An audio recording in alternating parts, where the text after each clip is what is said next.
आलिया का एक स्टेटमेंट है कि लोगों को लगता है फिल्में मुझे सिल्वर प्लेटर पर मिलती हैं, पर ऐसा नहीं है। सीरियसली, इतना प्रिविलेज होने के बाद भी उसे मना करना, ये तो अलग ही लेवल का दोगलापन है। खुद करण जौहर ने एडमिट किया था कि जिगरा की कहानी जब उनके पास आई तो किसी डायरेक्टर या कास्टिंग डिस्कशन से पहले ही उन्होंने स्क्रिप्ट सीधे आलिया को भेज दी।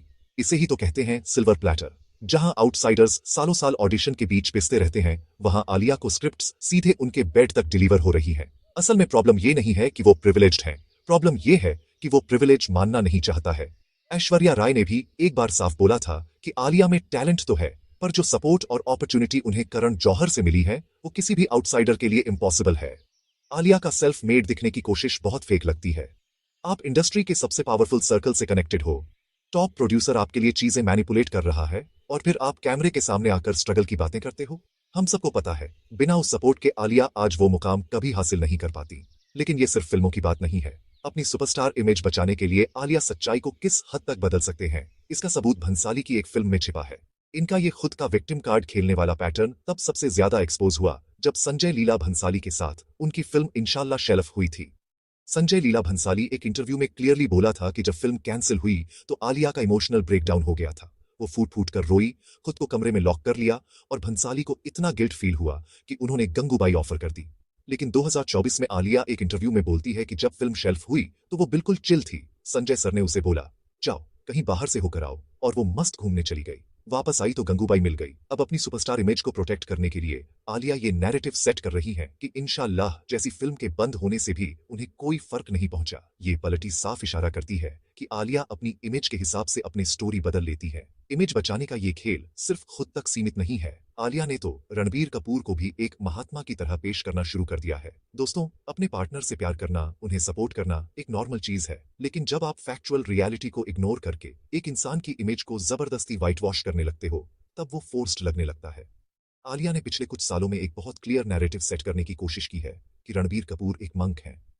उसने मल्टीपल इंटरव्यूज में ये क्लेम किया है कि रणबीर को गॉसिप करना बिल्कुल पसंद नहीं है। वो तो यहां तक कह देती हैं कि रणबीर के सामने गॉसिप करते हुए उन्हें गिल्ट महसूस होता है, जैसे रणबीर इतने पवित्र हों कि उनके सामने किसी की बुराई करना एक गुनाह हो। आलिया दिखाना चाहती है कि जो बंदा पहले गॉसिप मॉन्गर था वो अब उनकी संगत में आकर महात्मा बन गया है। लेकिन ये वाला ड्रामा इतना फेक और फोर्स्ड है कि अब ये बैकफायर कर रहा है। हैरानी की बात यह है कि रणबीर को पवित्र बताने वाली आलिया का खुद का पास्ट एक ऐसी दोस्ती से होकर गुजरता है जिसे सुनकर किसी को भी क्रिंज महसूस हो। अब आते हैं उस सीन पर जो लिटरली हर लड़की के लिए एक नाइटमेयर है, कैटरीना और आलिया की वो सो कॉल्ड बेस्टी वाली फ्रेंडशिप। जस्ट इमेजिन, आपका कोई क्लोज फ्रेंड आपके ब्रेकअप का इंतजार कर रहा हो ताकि वो आपके एक्स के साथ सेटल हो सके। क्रिंज है ना? जब कैटरीना और रणबीर एक सीरियस रिलेशनशिप में थे तब आलिया सडनली कैटरीना की क्लोजेस्ट फ्रेंड बन गई थी। जिम साथ जाना, कैटरीना से फिटनेस टिप्स लेना और इंटरव्यूज में आई अडोर हर वाला ड्रामा करना, ये सब अब एक प्री प्लान्ड ड्रामा लग रही है। आलिया को रणबीर पर पहले से क्रश था, ये बात सबको पता थी। पर एक गर्ल कोड होता है, आप अपने दोस्त के पार्टनर पर नजरें नहीं जमाते। लेकिन जैसे ही कैटरीना और रणबीर का ब्रेकअप हुआ, आलिया ने सडनली कैटरीना को साइड कर दिया और रणबीर के साथ अपना सीन सेट कर लिया। ये कोई कोइंसिडेंस नहीं, एक प्लान्ड मूव लगता है। फ्रेंडशिप सिर्फ इसीलिए की ताकि रणबीर के सर्कल में एंट्री मिल सके। रास्ता क्लियर होते ही पुरानी दोस्ती पूरी तरह बिखर गई। अब वो ऑडियंस को मैनिपुलेट करती है कि it just happened. May be उन्हें लगता है लोग ब्लाइंड हैं। आप देखेंगे इंटरव्यूज में कैटरीना का टॉपिक आते ही आलिया लिटरली ऑकवर्ड हो जाती है। ये फ्रेंडशिप नहीं, रणबीर तक पहुंचने का एक विजन था। किसी के ब्रेकअप का वेट करके तुरंत स्वूप इन कर जाना लिटरली बहुत ज्यादा सेल्फिश है। दोस्तों, अगर आपको भी बॉलीवुड का ये बिहाइंड द सीन्स गेम समझने में मजा आ रहा है तो अभी सब्सक्राइब बटन दबाएं, क्योंकि ऐसी ही अनफिल्टर्ड कहानियां हम इस चैनल पर लाते रहते हैं। अगर आपको लगता है कि कैटरीना के साथ जो हुआ वो महज एक इत्तेफाक था, तो रुकिए, क्योंकि यही सेम पैटर्न अब एक और एक्ट्रेस के साथ दोहराया जा रहा है। दोस्तों, अब उनका अप्रिशिएशन लिस्ट में नया यामी गौतम ऐड हुआ है। रिसेंटली आलिया ने अचानक यामी को लेकर बहुत ज्यादा अफेक्शन शो करना शुरू कर दिया है। इंस्टाग्राम पर लॉन्ग पैराग्राफ्स लिखना, उन्हें क्वीन बुलाना और उनके प्योर क्राफ्ट की तारीफ करना।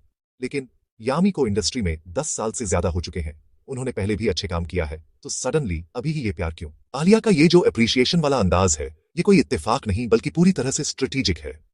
अब यामी गौतम सिर्फ एक टैलेंटेड एक्ट्रेस नहीं है, वो आदित्य धार की वाइफ भी है, जो उरी और धुरंधर जैसी फिल्म के डायरेक्टर और प्रोड्यूसर हैं। इस वक्त यामी और आदित्य धर बॉलीवुड में बहुत पावर और इन्फ्लुएंस होल्ड करती है। आलिया ने जैसे कैटरीना को तब फ्रेंड बनाया था जब कैटरीना अपने पीक पर थी, ठीक वही पैटर्न अब यामी के साथ दिख रहा है। जब आप सिर्फ उन्हीं लोगों को अप्रिशिएट करते हो जो पावर होल्ड करते हैं, तो वो अप्रिशिएशन नहीं, एक अपॉर्चुनिस्टिक मूव लगता है। आलिया को पता है कि आगे चलकर आदित्य धर के प्रोजेक्ट्स में काम करना है, तो उनका रास्ता यामी गौतम से होकर जाएगा। ये जेन्युइन बॉन्ड नहीं है, ये सिर्फ आदित्य धर के साथ काम करने के लिए अप्रिसिएशन है।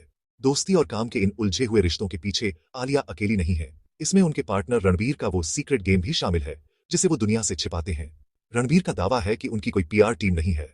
इस ब्रूटल कंपटीशन वाले दौर में आप बिना किसी स्ट्रैटेजी के टॉप पर बैठे हो, इसका कोई लॉजिक ही नहीं बनता। ये एक स्मूथ इमेज मैनेजमेंट का हिस्सा है, जिसे ये दोनों स्मार्टली यूज कर रहा है। रानी मुखर्जी भी सोशल मीडिया पर नहीं है, पर सबने देखा कि उनकी पीआर टीम कितनी एक्टिव रहती है। रणबीर के साथ भी वही सीन है। वो कहते हैं कि वो इंस्टाग्राम पर नहीं है, पर उन्हें इंडस्ट्री की हर गॉसिप और हर हाइप का पता होता है। उन्हें पता है कि इंटरनेट पर उनके बारे में क्या चल रहा है। मे बी ये सब जस्ट एक प्लान्ड इमेज है ताकि वो अनबॉदर्ड लग सके। जब पीआर और इमेज मैनेजमेंट इतना स्ट्रांग हो, तो एक मजबूरी में की गई शादी को भी प्योर चॉइस बनाना इनके लिए बाएं हाथ का खेल है। सिर्फ फिल्मों के लिए ही नहीं, आलिया अपनी पर्सनल लाइफ की कहानियों को भी जरूरत के हिसाब से बदल लेती है। उनकी शादी का ही सीन याद कर लो। आलिया ने हर जगह यही बोला कि उन्हें हमेशा से एक होम वेडिंग ही चाहिए थी, लेकिन एक इंटरव्यू में नीतू जी ने साफ कह दिया, रणबीर एंड एलिया महीनों तक डेस्टिनेशन वेडिंग प्लान कर रहे थे। मगर सच तो ये है कि इस जल्दबाजी और होम वेडिंग के पीछे की असली वजह लंबा चलता पेंडेमिक और शादी से पहले उनकी प्रेगनेंसी थी। जब सिचुएशन ऐसी हो कि चीजें कंट्रोल से बाहर जा रही हों, तो घर पर शादी करना मजबूरी थी, चॉइस नहीं। आलिया ये एडमिट नहीं करना चाहती थी कि उनका डेस्टिनेशन वेडिंग वाला प्लान सिचुएशन की वजह से फेल हुआ, बल्कि उन्होंने इसे एक ऐसी स्टोरी बना दिया जैसे घर पे शादी करना ही उनका प्लान था। ये छोटी छोटी बातों पर झूठ बोलना ही शो ऑफ वाली पर्सनैलिटी को एक्सपोज करता है। शादी से लेकर दोस्ती तक हर कहानी के पीछे एक अलग ही सच छिपा है, जो ये चीख चीख कर कह रहा है कि जो दिखता है वो सच नहीं है। देखो, आलिया भट्ट एक टैलेंटेड एक्ट्रेस है, इसमें कोई डाउट नहीं है, पर स्क्रीन के बाहर उनका ये कांस्टेंट ड्रामा, वो इनसेन है। ब्रांडिंग और रियलिटी के बीच का जो डिस्टेंस है, वो अब ऑडियंस को साफ दिख रहा है। कैटरीना के साथ वो फेक दोस्ती, भंसाली वाला झूठ या वो सिल्वर प्लेटर वाला डिनायल, ये सब कोई इत्तेफाक नहीं है। जब आप हर इंटरव्यू में एक नई स्टोरी लेकर आते हो, तो धीरे धीरे आपकी रॉनेस खोने लगती है। आलिया को लगता है कि वो ऑडियंस को मैनिपुलेट कर सकती है, पर गाइज, आज के टाइम में कोई अंधा नहीं है। ये स्वीट और हम्बल दिखने की कोशिश अब लिटरली क्रिंज बन चुकी है।